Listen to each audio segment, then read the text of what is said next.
Well, we can get into it, and I think we should just jump right in, John, because what else is there to think about and talk about than the election? Because boy, was that a I don't even know. I don't have a word for it. I was gonna say our predictions, as always, were very wrong, but yours were sadly Yeah. not as wrong. In fact, the closest that I think we've ever come. Which sucks. Yeah, I mean, it sucks. I mean, and somebody on Discord even said, I really thought John was just being pessimistic. Yeah. It turns out you were being optimistic. Oh, yes, that's right. And I went back and listened to that episode. If you go back and listen, I even said things like, I'm actually being somewhat nice here because I think she loses Arizona, and I said another state, and she lost both of them. Jeez. The only thing I'll hang my hat on is I said that she would lose Michigan and Nevada, and she did. But that's it. Jesus, Heidi. Good God. I don't even, What is that dog doing? She stretches and groans because she's old. I don't know. Dude, just doing dog noises. That's right. It's not a prediction I wanted to be right about, but in all honesty, I felt this from the beginning of 2024, all of the hoopla with Biden, and I just felt that she just did not connect with voters. And to a point too, like, you have very motivated voters on his side. You weren't getting that from her. And you and I have talked offline about, what we think of the election, all those things. I mean, with Harris, I was pretty vocal about how I didn't believe that she was the right candidate. And not just necessarily because of her political stances, but just the fact that I don't think she presents well. I think that she comes off robotic, and I think that's what voters thought too. I mean, exit polls showed people's real feelings, and now we know. Yeah. So I think there's a lot to unpack for sure.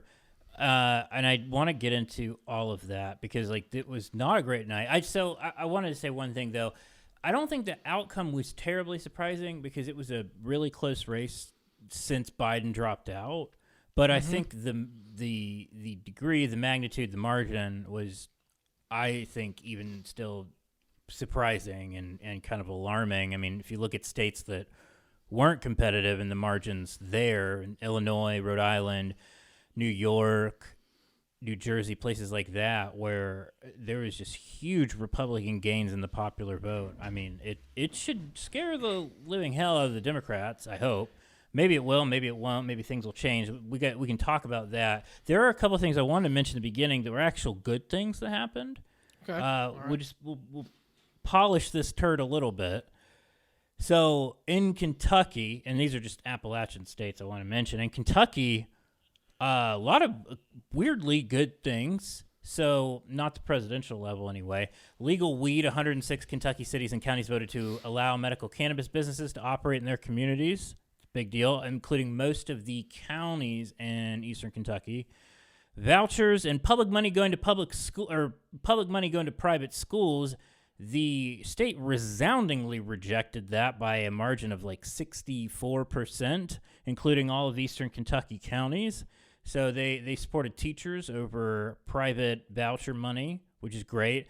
And Democrats flipped a Supreme Court seat. They flipped a seat between now Judge Pamela Goodwine and Aaron Izzo. So they flipped a seat on the Supreme Court, defeated the voucher amendment, and voted in favor of cannabis businesses. So that's not bad in all things considered. Those are pretty specific things, but, shining a little light there. And then in North Carolina, which I've been bullish about, and I was wrong about the presidential, it's fine. It was a bad year for Democrats. They still won 5 of 10 statewide races. They flipped 2 of those to Democrats. So they flipped a lieutenant governor. I think the other one was the secretary of public instruction, the superintendent of public instruction to schools. And then they flipped a state house seat to break the GOP supermajority, which I think was probably the most important thing they did, other than win the governor's office. So that's a pretty big deal. But that's kind of where the bright lines end. I will say one other thing, and I wrote a Substack post about this, so go check that out if y'all feel so compelled. But I think an important takeaway from this election, like everywhere, pretty much across the country almost, went more Republican in 2020. But where we saw what voters actually voted on were some ballot initiatives. And in states that Kamala Harris lost, some by double digits, progressive, economically populist ballot initiatives won.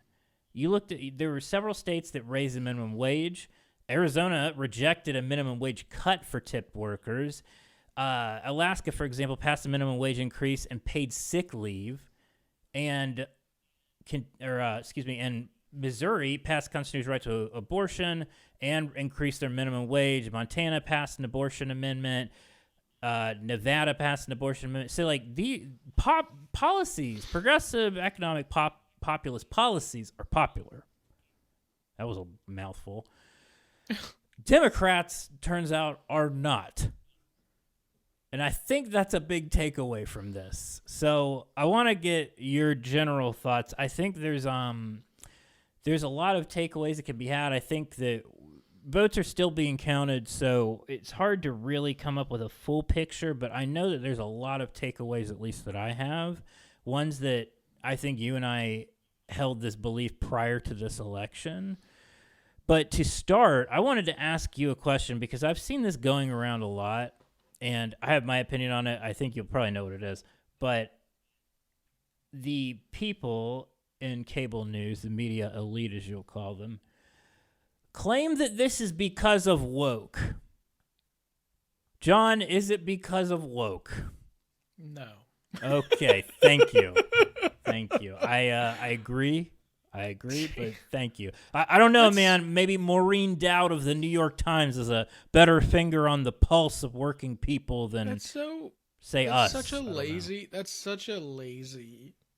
descriptor there. That's so lazy. It's lazy, and it's playing into right-wing talking points. Like, to the extent that it had any impact on this election, it was because the Trump campaign was running ads nonstop of Kamala's for they, them, I'm for you. And can you believe she wanted to fund transgender sex changes for prisoners and illegal immigrants? And, of course, she didn't campaign on any of those, but they put, like, tens of millions of dollars of ads behind them, so to the extent it had any impact, that would have been why. But I just think that this is they're taking the bait so much on this, and it's so stupid. I will say, I always give, I like to give credit where credit is due. The they, them tagline that Trump used, I thought was a pretty good tagline. Oh, it was clever and it stuck. Yeah, I mean, that's the reason why I'm talking about it. Like, they're for they, them, I'm for you. I think that is a very, very good tagline for his messaging. Yeah, I agree. I disagree with everything he says, but looking at it from just a political standpoint, like, that made sense, and it was a good strategy for him to do that. Now, if we want to just base it off of, the idea of did the wokeness have this issue? No. Here's what part of the issue is. It's not the actual message that people are sending. It's the delivery. That's the issue with the Democrats. The delivery of the message is, I'm better than you. Because you disagree with me, I'm smarter than you. Because you voted this way, you're an idiot. That's the messaging that continues to come from progressive standpoints. That's a problem, right? Because not everybody's going to agree with you on these things. Yeah, it's the I know better than you. Exactly. And I know what's best for you. I know what's best for you. Right. And I think that it's funny because so many of these problems were present in 2016. But I think that, and I was looking back on this, I was thinking about this a lot. I really feel like 2020 was an anomaly because the pandemic, I think, upended things. We had record turnout in 2020, like crazy record turnout. Mm-hmm. And I think the pandemic created an anomaly because if you look back on exit polls of, I think, the past 3 elections, Democrats lost on the economy every single time. And I think but for the pandemic, Trump probably would have won re-election in 2020 because it was that close anyway. I agree. So I think that they haven't fixed their messaging. So I do think they have a messaging problem with how they structure it and communicate it, and then, like the way that they deliver it. But one thing that really bothered me in this, and honestly, I didn't articulate it much because truthfully, I wasn't really paying all that much attention during the race, but so much of the talk about inflation just got ignored or didn't get the priority it deserved. And I'm not saying that this is the reason why Kamala Harris lost. Look, to be clear, there is sexism and misogyny in our society, and it no doubt contributed to the outcome. But we also saw that Joe Biden was on track to lose this race by an unreal margin. There was a story floating around. They had internal polls before he got out of the race saying that he was going to lose by 400 electoral votes, like a blowout. Woo! So that tells me that, and obviously we all saw it, Biden was cratering. So that tells me that it's more than just those issues. They're there, they're present, of course, but it's more than that. And look, I can speak to this from experience for like being somebody that goes grocery shopping. Shit is expensive. Housing's expensive. Nothing has been done about that. People are finding it hard to live. And I think this is my biggest gripe with, I think, some Democrats, not all of them, I want to be clear. They look at the macro level, and in the Obama era, this is also a problem too. They look and they see the inflation has gone down as a percentage, or its rate of inflation has slowed. They see that unemployment is low as a percentage. They see that wages have gone up as a percentage, and all of that stuff. Then they see the stock market is booming, and they look at that and they say, "Hey, the economy is great." So people shouldn't be so concerned about this because the economy is roaring back. It's the best economy in the world. And it may be the best economy in the world, but those macro measurements don't do anything for somebody if they're still feeling the pinch of everything. And right now, that's a reality for so many people because the majority of us are not wealthy to where we don't have to pay attention to those kinds of things, or that they don't have as much of an impact on us, because they do. They definitely have had an impact on me this year for sure. And it just, there's a level of condescension around that discussion, like with online surrogates. I mean, say what you want about them, like they don't, whatever. But just like this, oh, you're really going to vote for somebody on the price of eggs versus our democracy? And it's like, first of all, that's oversimplifying the entire situation. And second of all, that's what people vote on a lot of times. And yeah, I don't agree that Donald Trump is going to do anything to fix that. But people are looking at the current situation. They see it as a continuation of status quo, and they don't want that. And I don't think that Democrats had a message that really, penetrated to where they could say that we're going to fix this or we've got anything about it. There's a message about opportunity economy, whatever the hell that means. Well, I mean, focus grouped terms. And I'm not trying to rake Kamala Harris over the coals. To be clear, she was not set up for success. No, she was always going to lose. She was always going to lose. Biden should have never run for a second term. He should have announced that in 2022 after the midterms and given the party an opportunity to field a candidate. And maybe even after that, they would have lost, but we don't know. But she was not set up for success. No. And we talked about that earlier. I mean, Joe Biden it's the same. People are going to shit on me. I've said this before on this show. I put in the same boat as Ruth Bader Ginsburg. Same thing. She should have stepped down while she was on the Supreme Court, but instead she died in the seat, and that gave the Republicans a new seat that they wouldn't have had she stepped down. This continues to happen. This is a almost very democratic thing at this point. It just seems like that's the reoccurring theme of this party right now.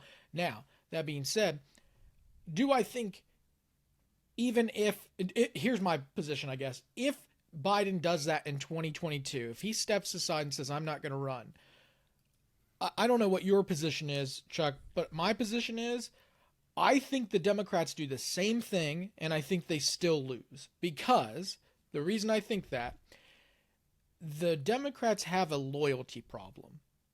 That's always been my position. And it's even at state parties, where in the sense of it's this person's turn, right? Like, it's this guy's turn to be this. It's her turn. It's Hillary Clinton's turn. It's Hillary's turn. That's always been the messaging from Democrat. Even when Joe Biden won in 2020 and he got the nominee, It was because it was his turn. That's the And issue with the this gears party. of the party turned in his favor, just like they did for Clinton. No one, and I don't give a what anyone says. No one looks at that 2020 primary and said, I said 2020, but the 2020 election, the 2018, would it be 2018? 2019 primary? Which one are you talking about? And then I can. No, I got you. When Biden wins the nominee. Yeah, 2020 primary. Okay, I'm right. I got it. When Biden wins the nomination, I don't care what anyone says. When they look at that race, there's no reason Joe Biden wins that seat other than the Democratic Party said it was his turn. Every single person that was running in that was more exciting. Their base was more excited for them. Joe Biden was the safe bet. And guess what? He was the right bet. It made sense, right? Like they ended up winning. It worked out. But it was always his turn. And that's the Democrats' fault. Do you think that the Republicans ever thought it was going to be Donald Trump's turn? No. No, they tried everything. They tried everything. And guess It's- what? It's That's why he won. That's why he won, Chuck, because they tried everything. He still won the election. He still won the nomination. And they said, okay, the people decided. Democrats don't do that right now. They don't. Yeah. The difference with him was that like he had a personality and a pre-existing celebrity that allowed him to carry himself over the top, and and the Democrats didn't have anything like that of that caliber where it could overcome the party machinations, because that's the problem. And both parties have it. Republican Party is way different now than 2016, but you look like Bernie Sanders ran in 2016 primary. He ran a hell of a primary. Yeah, he did. And but for the Democratic Party's machine working their levers or whatever you want to call it, we may have had a nominee Bernie Sanders. I don't know. I'm pretty sure that's probably what have happened. But look, I mean, that's honestly, it's how party politics works, and it sucks, and it's bad, but it's just, this is the status quo system, and it has to change. But look at what Bernie Sanders was campaigning on in 2016, and you tell me how any one of those issues is different today.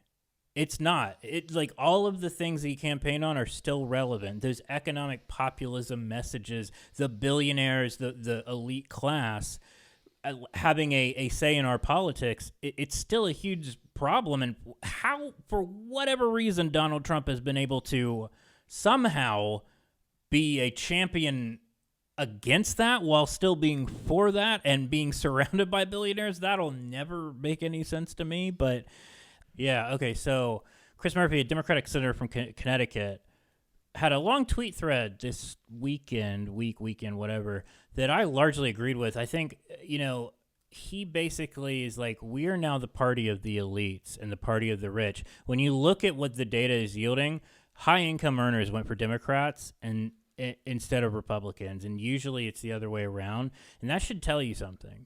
And we have to look at this and be serious that people don't trust Democrats to fix the economy. They don't trust them that they have the best interest of the working class. And he was saying that, we have leaned too far into neoliberalism, and instead, like, we need to look at economic populism, because, like, Bernie Sanders, that is his whole fucking shtick. And there's a reason why it's popular and why Donald Trump wins on it, even though he's really more of a neocon than anything, but he moonlights as a populist. And it's just, to me, like, these are issues that were boiling to the surface of the Democratic Party, and now it's become plainly obvious.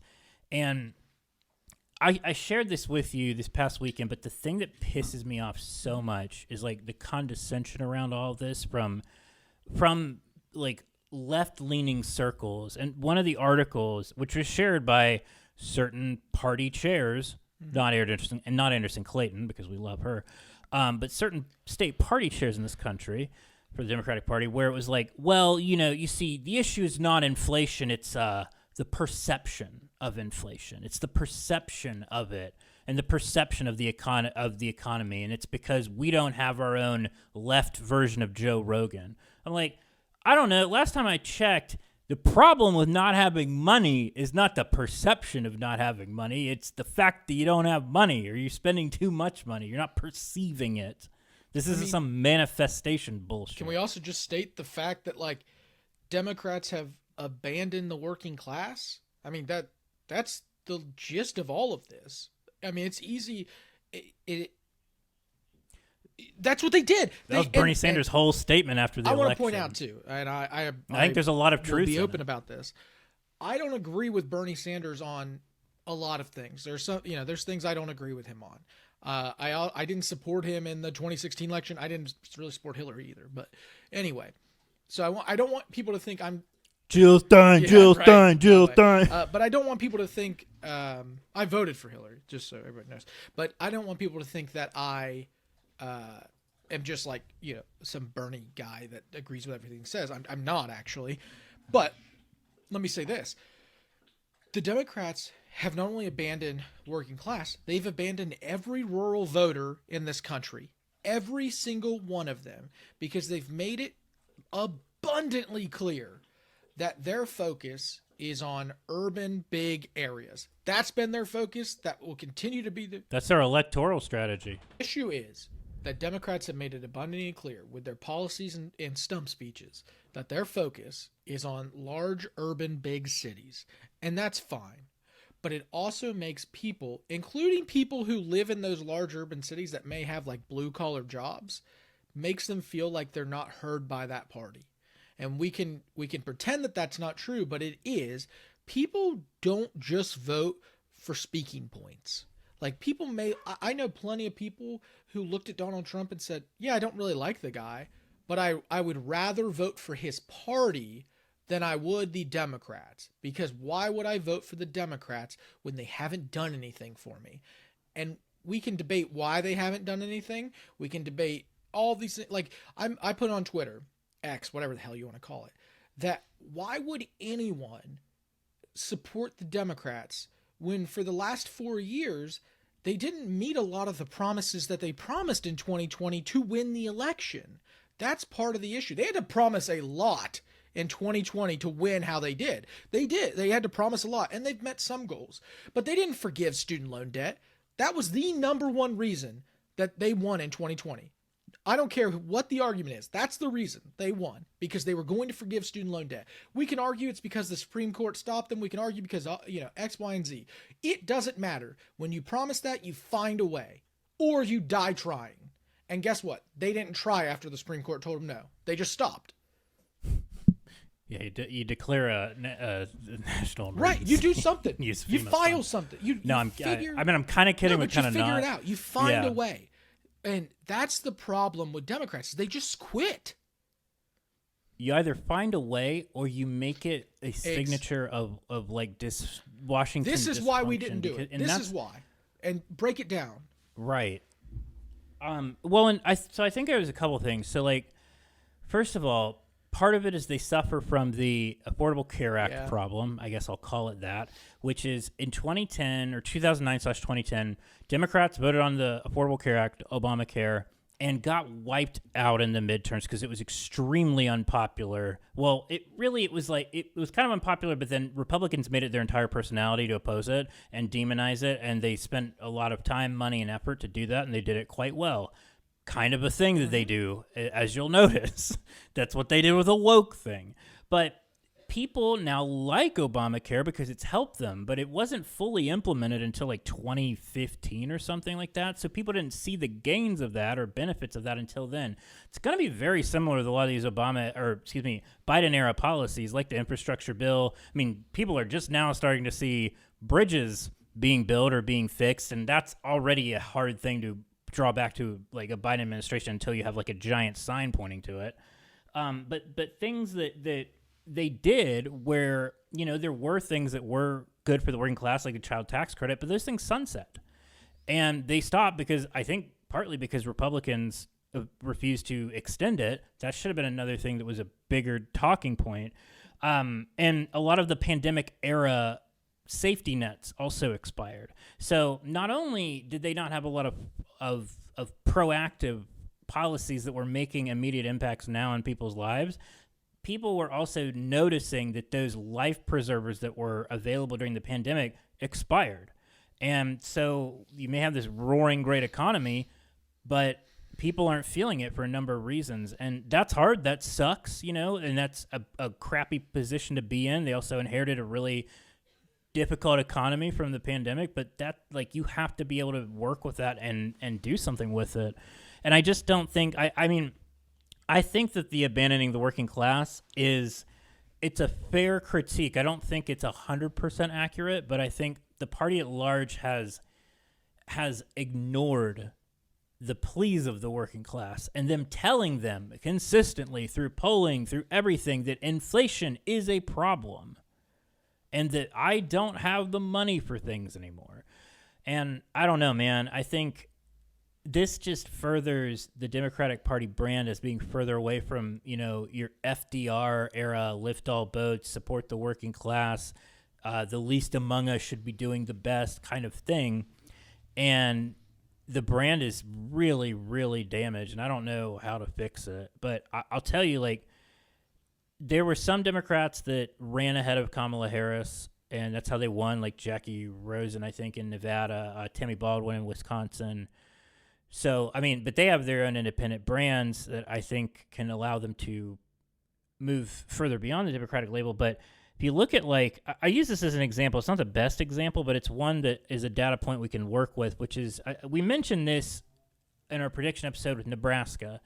Dan Osborne, he ran as an independent, probably like a center-lefty kind of independent campaign. He's a union leader.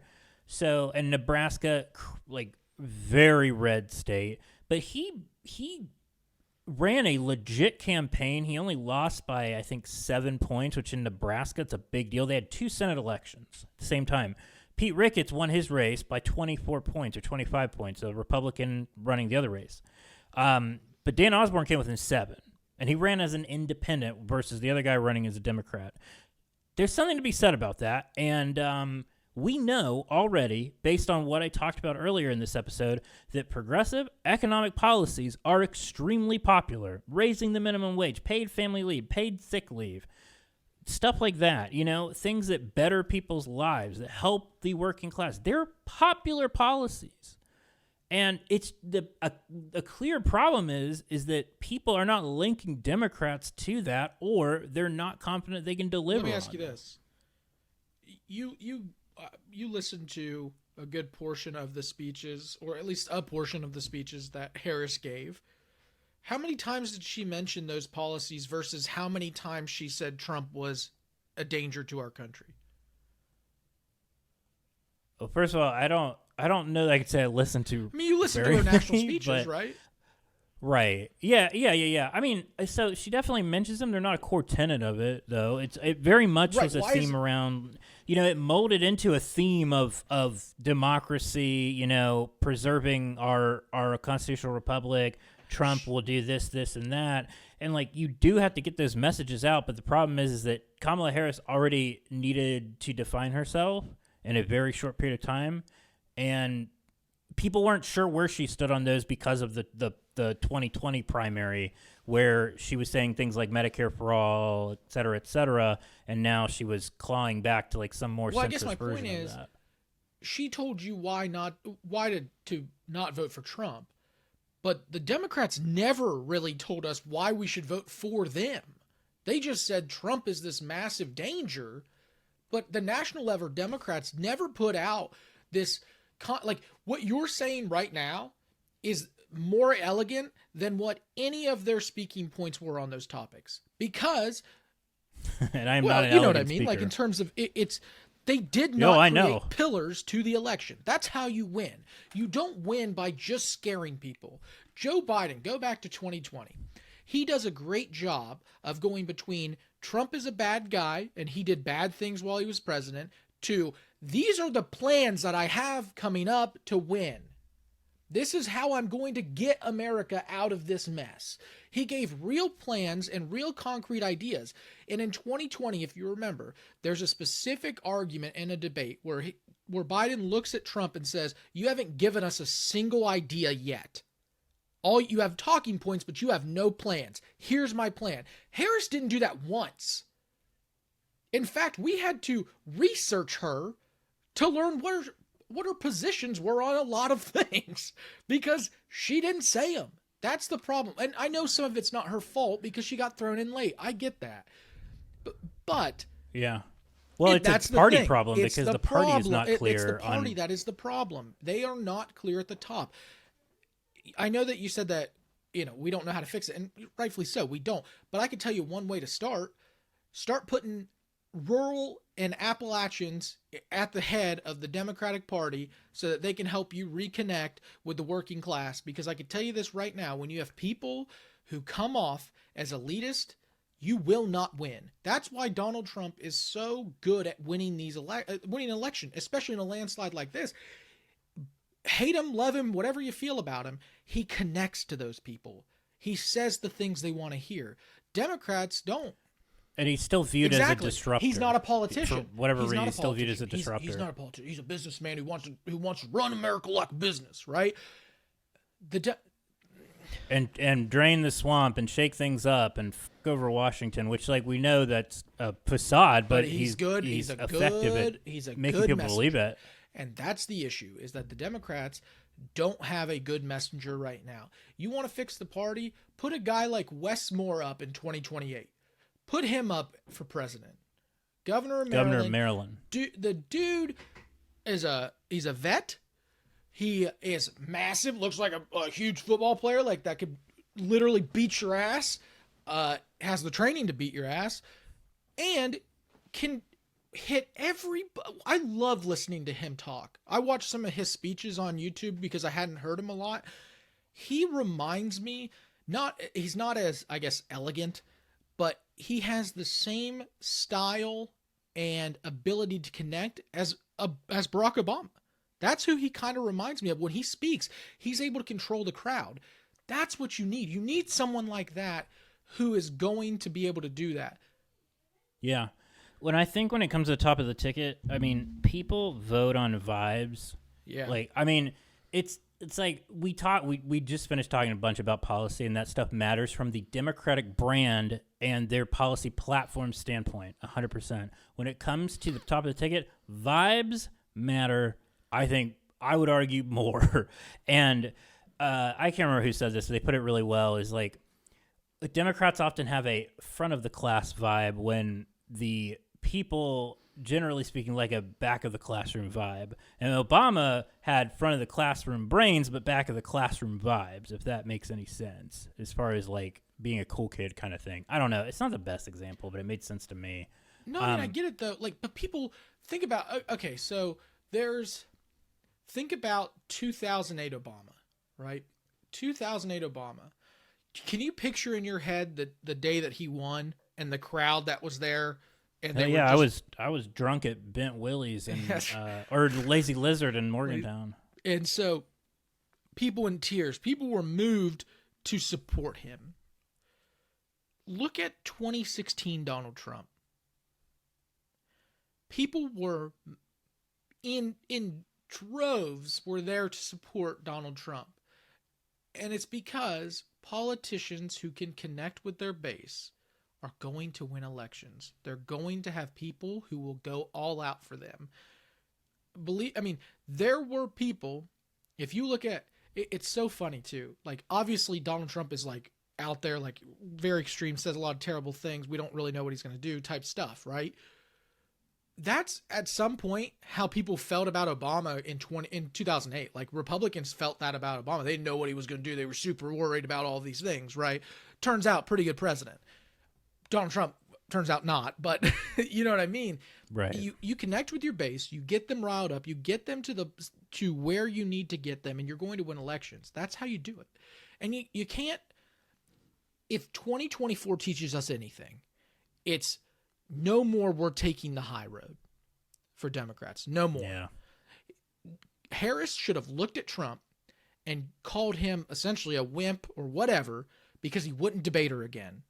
And whoever in the Democratic Party agreed with J.D. Vance and Tim Walz having a debate with no fact-checking should be fired.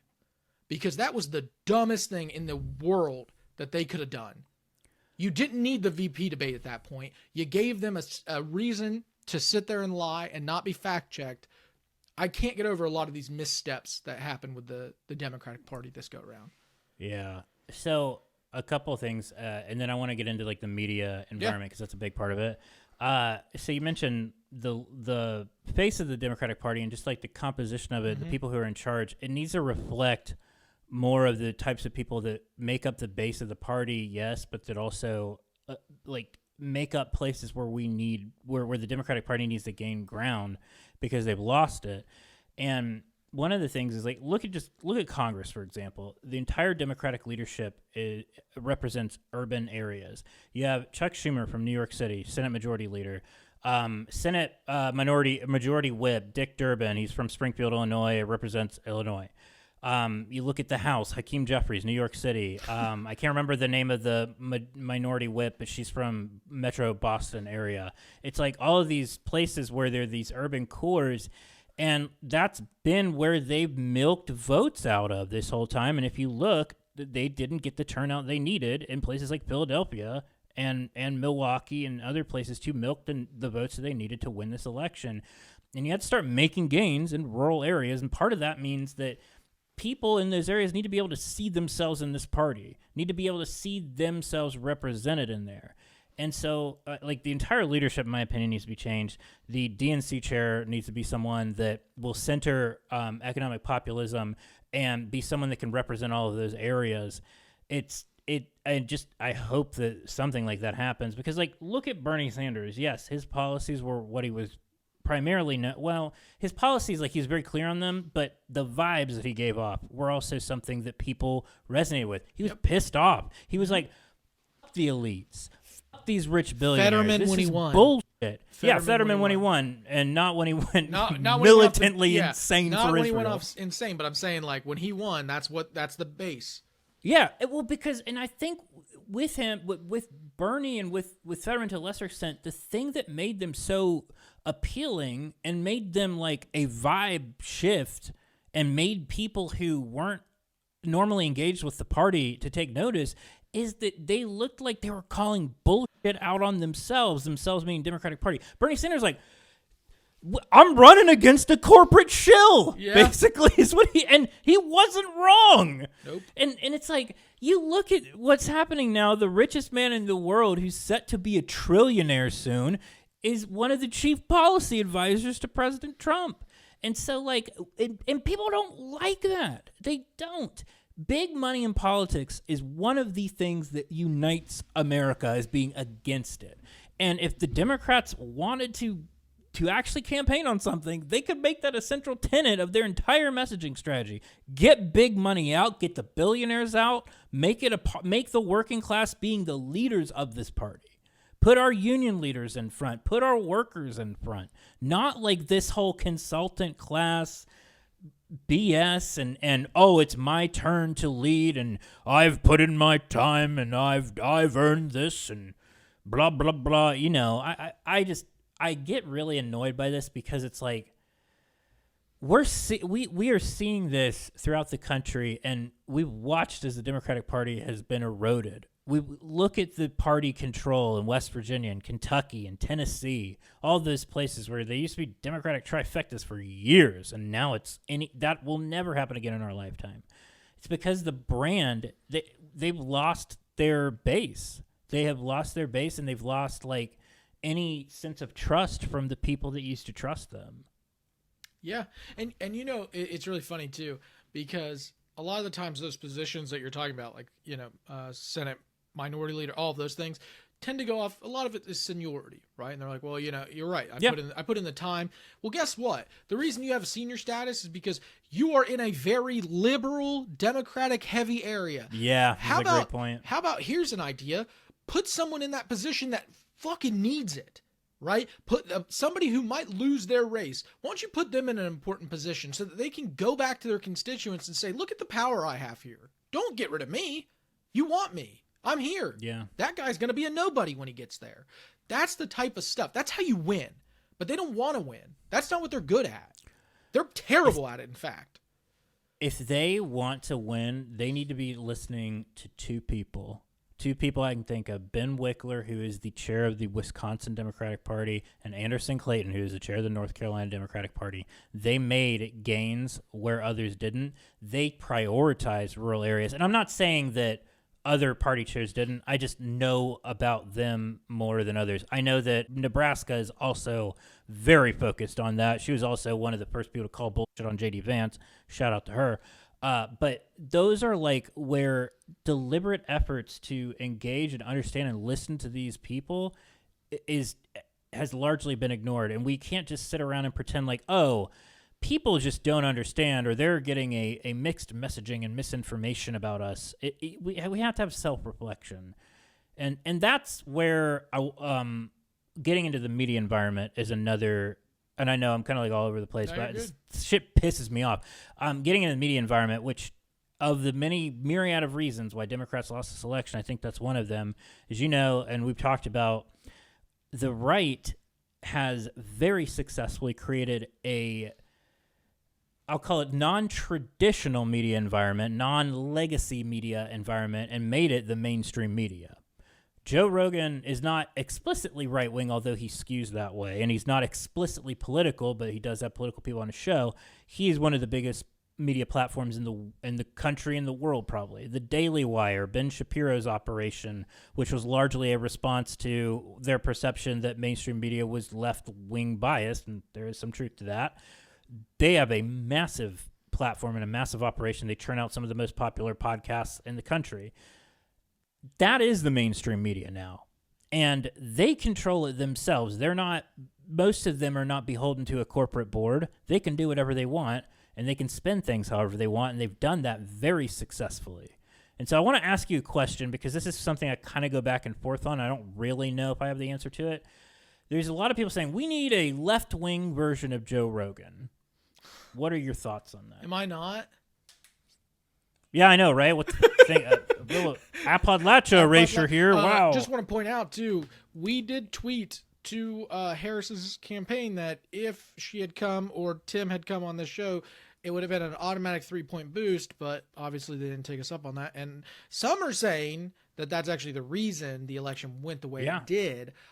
People are saying I've heard people talk, and they are saying that. A lot of scuttlebutt out there. The butt has been scuttled, and and so scuttled real hard. Here's my thing: Joe Rogan is not. He's not effective because he's Joe Rogan.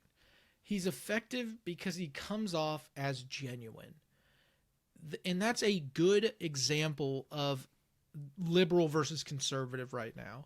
A lot of the time, a liberal standpoint or even just the person delivering it doesn't come off as genuine anymore. It comes off as forced or having to be said, right? And I felt that a lot. Could they use Joe Rogan? Sure, who couldn't, right? But I also don't, and this is just me guessing, I'm not so sure Joe Rogan is inherently conservative. I think he's more complicated than one box fits him. I think he's got some lefty.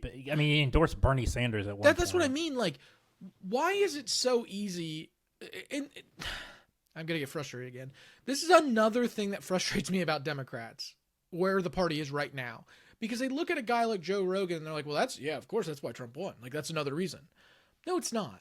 Like, yeah, did that interview help Donald Trump and J.D. Vance? Sure, it did. But from what I heard, and you could tell me maybe you've heard differently, Harris was invited on that show. Yeah, she was invited on that show, and because he wouldn't come to her, they didn't want to take the time out of the schedule to go down to his studios. How ridiculous is that? It's like, you know, if you're, look, I'm not defending it, but like if you're going to him wanting to use his platform, like he kind of gets to play with his rules. That's what I'm saying. Like, and it's not like doesn't he live in Austin, Texas? Yeah, it's also not surprising because he's never gone. I've never seen him anywhere else, and it's not like he went to Trump. Like Trump, no, they both came to him. Why is that such like? It's so crazy, and to me, it screams that the Democratic Party was weak there, because had she shown up or Walz showed up or both of them, then I think people would have if you want to reach those voters, there's no excuse. Go on the damn show. Yeah, I agree. I think it was a mistake not going on it. I think though the bigger thing with that is like that was all like too little, too late. This all should have been starting years ago because okay, so I think there's definitely an argument to be made like that a left-leaning media ecosystem needs more strength. It needs more potential ability, whatever you want to call it. It just needs more. It needs to be more robust. It needs to have more outlets, that kind of thing, to be able to compete. But more so than that is like we need people that represent the left views, the progressive views, to be penetrating those ecosystems constantly. Like going on Joe Rogan once right before the election, okay, whatever. But if you have somebody that's a surrogate or someone that's got a sustained presence in this circuit of podcasts and these networks where they're pushing back against some of the things that are being said on these shows, that's what you actually need, because you're going to reach people that you're not otherwise going to be able to reach and at least get them to think about an alternative way of thinking. Pete Buttigieg does this really well. He'll go on Fox News, and he does a great job at that. We need more of that for sure. And I think we have to look at it in terms of like Joe Rogan's show is not inherently a politics show. Theo Von's show, not inherently a politics show. Same with like the Lex Friedmans of the world, all those wellness people like I can't think of the dude's name, but Huberman, whatever his name is, Andrew Huberman. Like there's a whole wellness circuit of podcasts and shows that the Manosphere podcast, they call them, for that are very popular with right-leaning people. I'm not like there definitely needs to be progressive viewpoints penetrating that arena for sure. But I think that there's just been an over-reliance on traditional media to serve as the platforms for these ideas, these viewpoints, and these people. And that's just not where people get their information from anymore. I mean, the majority of people like 18 to 40 maybe get their information from YouTube. Yeah. And there are definitely left-leaning people on YouTube that have a platform, but nothing like the right. So there are options that they could have done as well, right? Like I don't think Joe Rogan is inherently conservative, like I said, right? That was a show they should have gone on. I think Theo Von, he's the comedian that everybody talked about. Trump was on that show. He's a guy he probably does lean conservative based off the viewpoints I know of him. Still, he's got some interesting ones though. I've watched the show. A very similar Joe Rogan positionist whenever it comes to that kind of stuff could have been on that show. Guys like reaching out or having like a sit down talk with like a guy like Shane Gillis. Shane Gillis was villainized over a couple different things, but has kind of made a huge comeback, especially with he's insanely popular. Insanely popular. That's the type of movement that has started in this country. I don't know if I'm sure you have. Like, people have become more lax on certain things that they weren't lax on maybe 10 years ago, like the Shane Gillis stuff. And I think that the Democrat Party has not adapted with really anything. And I think that's what it tends to be an issue. I think two things the Democrats can do to make themselves more viable in 2028. I guess 2026 is what we have to look at now. The two things would be, one, put young people at the top of this party. Yeah. No more having old people run this party. No offense to older people. You need some. Don't get me wrong. But it's so bad when it comes to the Democrats not meeting young people where they are.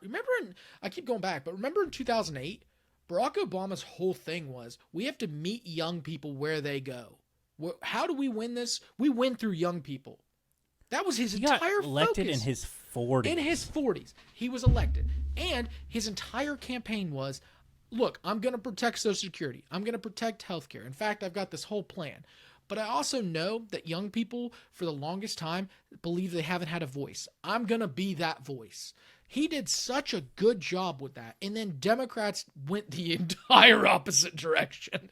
And they thought that talking about little snippets of social issues, we're going to gain all of those young people back, right? Talking about LGBTQ plus like rights, obviously big issue. Immigration, huge issue, but guess what? We saw a huge movement towards the Republican side when it comes to people who are affected by that. We have people who look at topics like social issues and they say, yeah, I do agree with where you are on this. But they're still not feeling like they're actually being heard on them. They're not actually connecting with the party. You need people like Anderson at the top of this party. 100%. I agree with that, and I think that my parting thought to go along with that is that I think one of their biggest problems, the Democrats, is they suffer from a credibility problem. They are the party now, rightly or wrongly, because Republicans, we're factoring them out of the equation here for right now. Democrats are the party of politicians, and people. What is the one occupation that Americans universally loathe? Lawyers. Politicians, and lawyers. Yes, and lawyers, but politicians. They tend to be the both. I They think tend to both be the same person. Correct, and I think that going forward, especially when looking at a party nominee or a face, or a DNC chair, it cannot be your establishment politician. They cannot afford to nominate another person from the Senate to run for president of the United States. They can't, look at the Hillary Clinton, Joe Biden, Kamala Harris. They all have qualities that were redeeming, and Joe Biden certainly won. He was a candidate that fit the moment, I guess. But they were all politicians. They all spent time in Washington, and they all kind of talk like politicians. And we can't afford to keep doing that because voters are soundly rejecting them. And honestly, I don't blame them sometimes. Now, in this situation, obviously, I wish people would not have voted for Donald Trump. Not defending that at all. But I think that you have to look beyond that. That's why, Tim Walz, I'll defend Tim Walz as a choice. He was a fantastic choice for vice president. And because he didn't represent that. He represented a normal dude. He was a teacher. He had a teacher's pension, and that's it. He barely owned a house. And he was a governor in a state where 80% of people turn out to vote. And where he fed kids. That was his landmark issue. And that was something that they tried to attack him on. That guy is a good example of a positive move that was made. And I think that the more that you can find people like him who know how to govern, because that's important, but also know how to communicate in a way that people can relate to, it's going to be a big part of it. And he also has credibility, too. He delivered on a lot of his promises in Minnesota. And he showed it, too. He showed his work, and that's something that we could take a page out of the Trump playbook for that, because however shitty it was, Donald Trump wanted his signature on those stimulus checks, and it worked for him.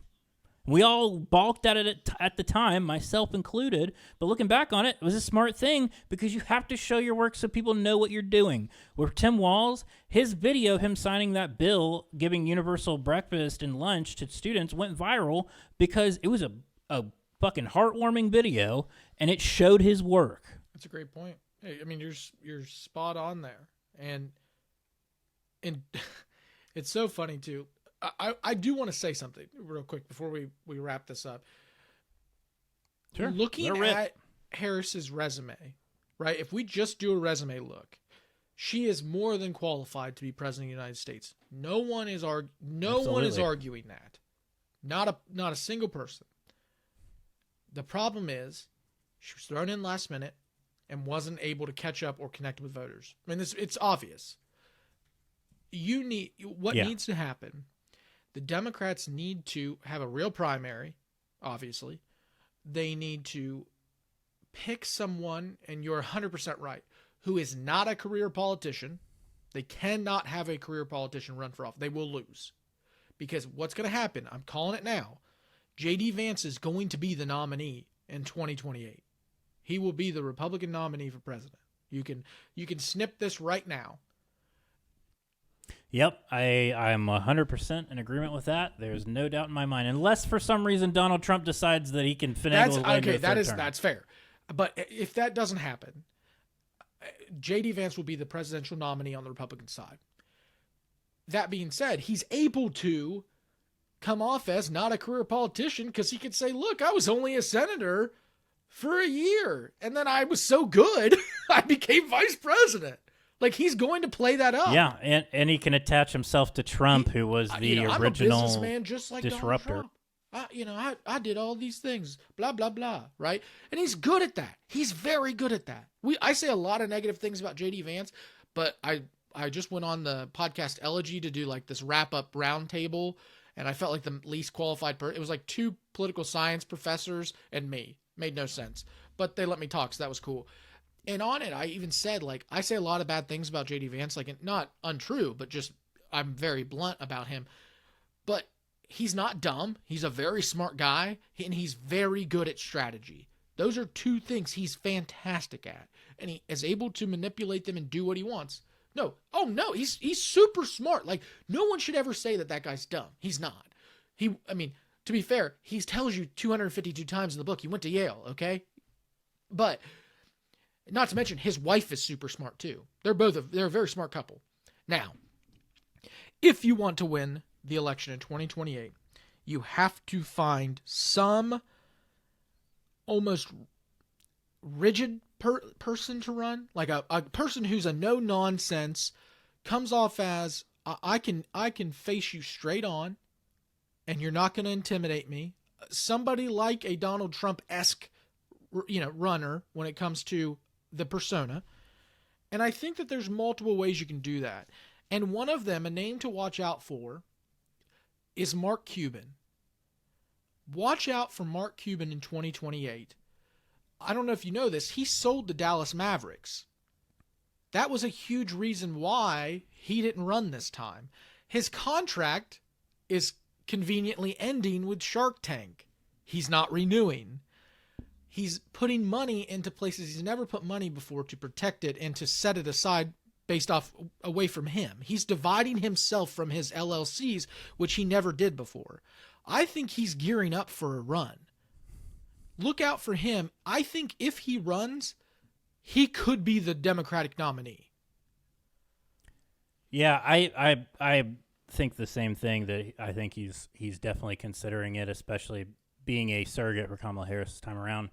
I don't know. I don't know enough about him to opine. I mean, I don't love the idea of a rich dude being the head of the party, but I also don't love the idea of losing to J.D. Vance. Well, so whatever is going to prevent us from doing that, then I think care. that's fair, Chuck. I really do. But there's 2 big things that stand out to me about him. One is he's Appalachian. That's a big thing for me. He's from Pittsburgh, which part of Appalachia. Secondly, he built his company. His dad didn't give it to him. He didn't steal it from somebody. He built broadcast.com and sold it to Yahoo. That's how he got his money. He's done a lot of really smart things, and he's given to a lot of people. Now, there may be stuff that I don't know, right? And that's fine. Everybody has their, stuff in the closet. But if we're looking at a guy or a politician or somebody who could come in and shake things up, and it could even be the current governor of Michigan. I can't remember her name. Gretchen Whitmer. Gretchen Whitmer. One of those 2 could come in and shake things up, because I think that they have listening to both of them speak, they're powerful speakers. They're people who are not going to be messed with, and they're people who can, I think, push the party to where they need to go. And I don't see a lot of Wes Moore is a guy like that too. But I think the Democrats, in all honesty, are going to overlook him, and that makes me angry. But I think that that's what's going to happen. Yeah, my concern is less with. Well, that's not true. Let me back up. Who the nominee is in 2028? Which I'm glad to be abandoning this conversation after that, because, Lord, we run elections too long in this country, but. More so than that is I just want to win. Yeah. So whatever the vehicle we're going to get to winning is what I care about. And I'd also throw J.B. Pritzker into that mix, even though he's a billionaire, but he's actually governed as a populist in Illinois, and he looks like he can fuck up a buffet. I swear to God. Have you seen a picture of him? Did I send you a picture? Yes, you sent me. You told me who he was. I looked him up. I was like, yep, he can. He definitely can. He's a Ponderosa politician, I think. If that's a good one. If We should do a top 5 Ponderosa politicians, and release that. That's deal. Done. We'll do it. We'll do top 5 as we get closer. Anyway, if the Democrats do, the one thing I fear, well, there's two things I fear. One is that they try to push Harris again, which I don't think is the right move. I think that once you lose an election, you lose an election. Biden is an anomaly. Like, he had to wait all of those years after he lost, but he also became the vice president and had a full race. Secondly, I'm petrified they're going to put up Gavin Newsom. Yeah, well, he's gonna run. I know, that's but I'm saying sure. I'm petrified that the Democratic Party, the machine, the party's gonna coalesce is around going him, to do because he's exactly what they like. That's exactly the type of guy, and that is the worst possible pick. If they do that, consider the popular vote gone again. Yeah, I don't really like him that much. I don't think he's the worst possible pick. I think there's some that are definitely worse, but he's a bad pick. He's not a good pick, that's for sure. I'm not a fan. What about Tim? Do you think Tim Walz has a shot? I don't think he would run. I don't think he really has an interest in it. I mean, I could be wrong, but I don't know. He didn't strike me as somebody that had that ambition. I think, but for like meeting the moment and this time, I don't think he would have really considered it. I don't know. Last person to mention that we haven't mentioned, but we've mentioned plenty of times on the show, Andy Bashir. That's the other person to mention. Yep, Bashir is definitely, he's going to get some looks. I mean, he's going to get some looks. And a Democrat who wins in a red area, there's no excuse. He can show you the way. Show us the way, Andy. Please, Andy. Hopefully he'll come on this show soon. I would love that. We have not gotten an answer back. I need to follow up with him, but we will. We will. We'll make sure it happens, or at least we'll try. Anyway, anything else? Any parting thoughts? Are you good? Are we electioned out? I'm electioned out, bud. I am electioned all right.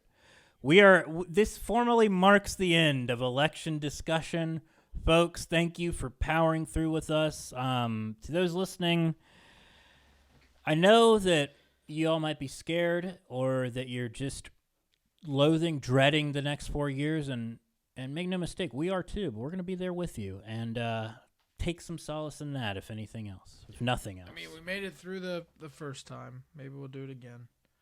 Maybe. Can't guarantee, but perhaps. All right, folks. Thank you so much for listening, and we'll be back next week. More Appalachian. See you. Love you. Bye. Bye.